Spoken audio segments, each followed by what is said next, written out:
Good morning बच्चों। Third year का जो अपना चैप्टर था इनऑर्गेनिक केमिस्ट्री में और यूनिट 4 हमारी चल रही थी और उसी का लास्ट टॉपिक हम डिस्कस कर रहे हैं और ये है हमारा स्टेबिलिटी ऑफ द कॉम्प्लेक्सेस, जिसमें हम thermodynamic and kinetic aspects of metal complexes को स्टडी करेंगे। तो सबसे पहले हम यहाँ पे समझते हैं कि स्थायित्व का अर्थ क्या है।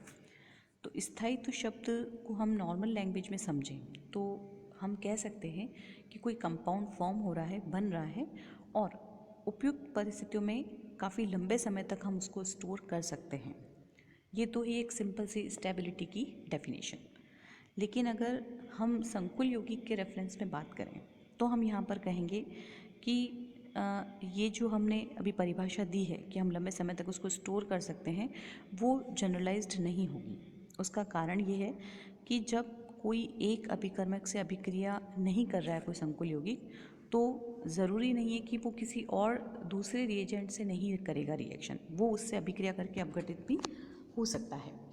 तो हम यहाँ पर क्या कह सकते हैं कि संकुल यौगिक के रिस्पेक्ट में हमको स्टेबिलिटी को समझने के लिए दोनों एस्पेक्ट्स को समझना होगा, thermodynamically and kinetically.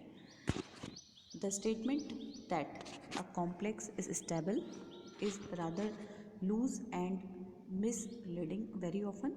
It means that a complex exists and under suitable and required conditions it can be stored for a long time.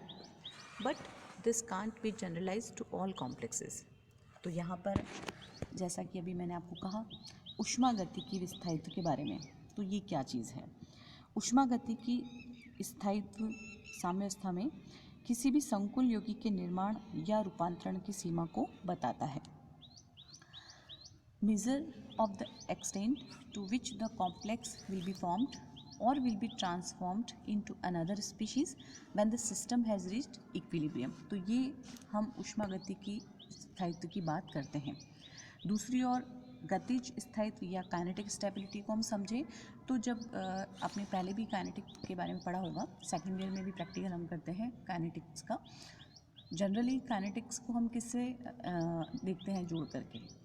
कोई भी रासायनिक अभिक्रिया हो रही है तो उसका रेट ऑफ रिएक्शन क्या है, ऑर्डर ऑफ रिएक्शन क्या है, ये सारे फैक्टर्स हम काइनेटिक में स्टडी में पढ़ते हैं। तो kinetic stability refers to the speed with which the transformations leading to equilibrium will occur.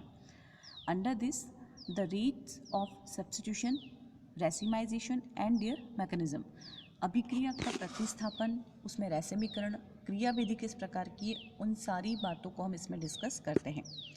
The factors which are affecting the rates of the reactions are also studied. तो किस प्रकार से अभिक्रिया का वेग किन किन कारणों से प्रभावित हो रहा है, उन सब को भी हम काइनेटिक स्टेबिलिटी में पढ़ते हैं।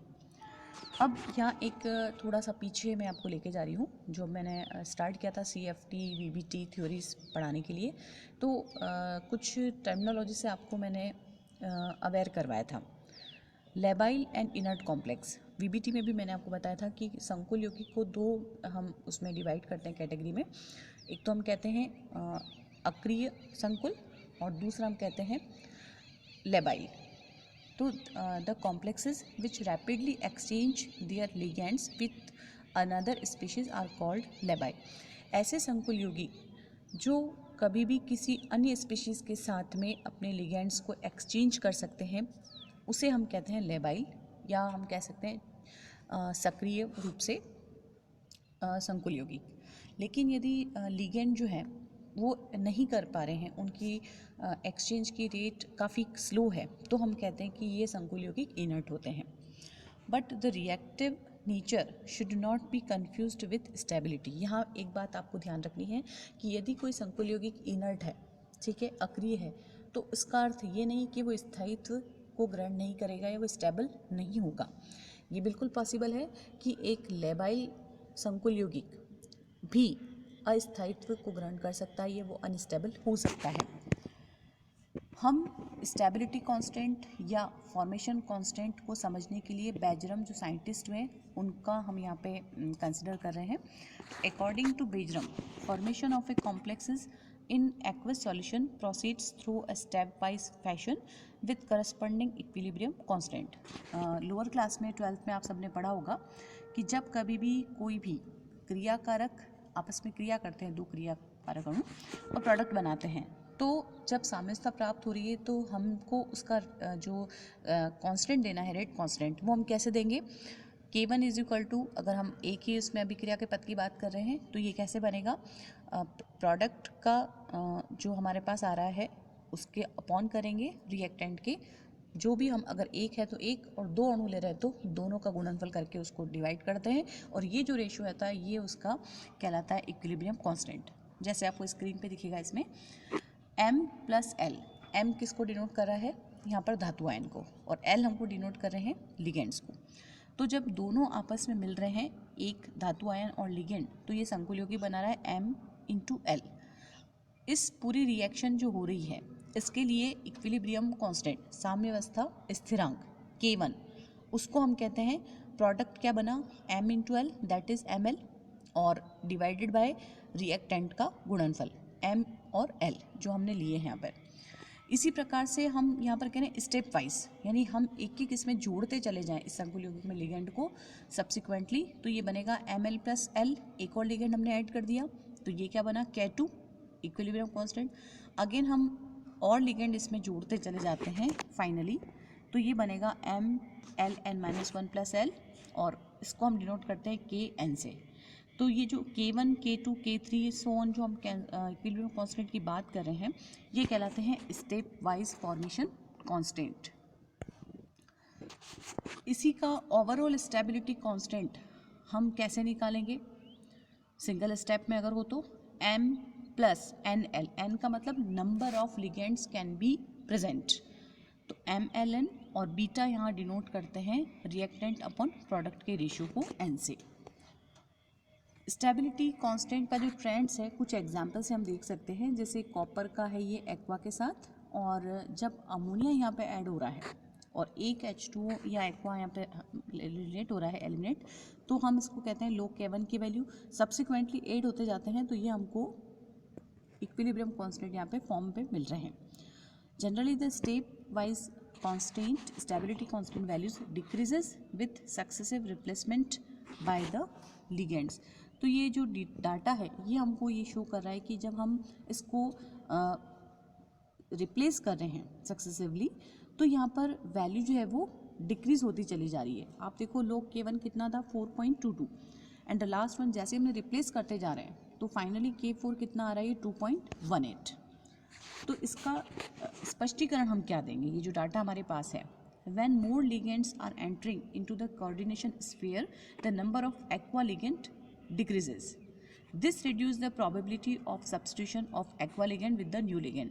तो जैसे जैसे हम जोड़ते चले जा रहे हैं तो एक्वा लिगेंड जो है वो डिक्रीज होते चले जा रहे हैं, और इसकी वजह से जो सब्स्टिट्यूशन प्रतिस्थापन की जो दर है वो भी यहाँ पर संभावना कम होती चली जा रही है। This reflected as decreasing stepwise formation constant, और इसी वजह से स्टेप वाइज जो फॉर्मेशन कांस्टेंट की वैल्यू जो आ रही है वो कम होती जाती है। काइनेटिक और थर्मोडायनेमिक स्टेबिलिटी को हम एक दूसरे के कह सकते हैं कंपेयर अगर हम करें तो हम यहाँ पे क्या कहेंगे? The term labile and inert refer to the reactivity of a complex only, not to be confused with its stability. ये मैंने पहले भी कहा आपको कि यदि कोई संकुल यौगिक लेबाइल और इनर्ट हम नाम दे रहे हैं तो ये ज़रूरी नहीं है कि हमको वहाँ पर स्थायित्व से भी उसको जोड़ना है। An inert complex may be stable or unstable. Similarly, a labile complex may be stable or unstable.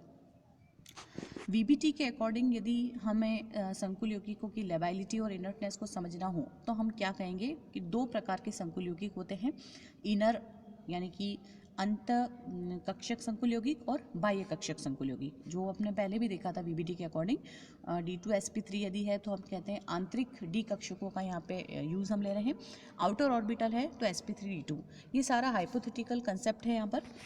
और आउटर ऑर्बिटल की जहाँ तक बात है sp3d2 हाइब्रिडेशन होता है यहाँ पर, तो एग्जाम्पल हम क्या कह सकते हैं कि ये काफ़ी वीकर बॉन्ड होते हैं, जैसे मैग्नीज +2 ऑक्सीडेशन स्टेट में, या iron +2 and +3 and so on. Inner orbital complexes में D2sp3 जहाँ पर हाइब्रिड ऑर्बिटल जो हैं वो फिल्ड होते हैं लिगेंड इलेक्ट्रॉन से, और T2 जो ऑर्बिटल जो हैं संकुल यौगिक बनने में जो है मेटल का काम आ रहा है वो यहाँ पे प्रयुक्त होता है। If the T2G levels are left vacant, then the complex can associate with an incoming ligand and the complex is labile. ये पिछला जो मैंने स्टार्टिंग ही जब किया था संकुल यौगिकों के सिद्धांत को समझाने के लिए, तब भी मैंने आपको समझाया था और अभी एक ब्रीफ अपने यहाँ पर लिया है। CFT के अकॉर्डिंग हम देखें यहाँ पर, तो जब डी कक्षकों की स्प्लिटिंग होती है, विपाडन होता है, तो दो ऊर्जा स्तर हमको मिलते हैं, EG एंड T2G, और उन दोनों ऊर्जा स्तरों के मध्य जो गैप है, हम एक तरह से कह सकते हैं वहाँ पर एनर्जी एसोसिएट होती है, दैट इज क्रिस्टल क्षेत्र स्थायीकरण ऊर्जा, CFSE। और CFSE से ही यहाँ पर कॉम्प्लेक्स के लेबाइल और इनर्टनेस को हम डिफाइन कर सकते हैं।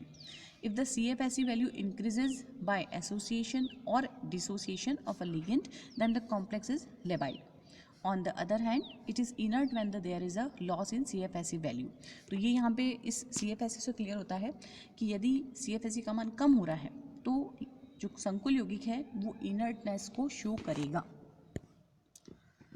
संकुल यौगिकों को कौन कौन से ऐसे कारक हैं उसकी लेबिलिटी को अफेक्ट करते हैं, ये पहले भी बता चुकी हूँ, दोबारा आपको बता रही हूँ।